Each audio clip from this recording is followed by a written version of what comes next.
حياتنا مليانة حاجات كتير صعبة وحاجات كتير برضو حلوة. في قصة الميلاد في حاجة جميلة جدا حصلت. أول ما مريم سمعت البشارة من الملاك جبرائيل وقبلتها بتواضع وخضوع، وعرفت إنها حامل، وعرفت إنها كمان داخلة على مشكلة كبيرة إنها عذراء وبتحمل.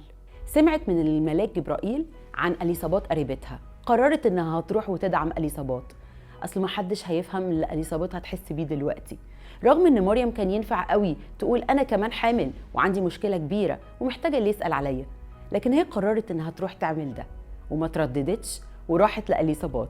كانت مقابلة مليانة فرح لدرجة إن أليصابات عبرت عنها وقالت إن الجنين ارتقت في بطنها. قضت معاها مريم وقت حلو قوي.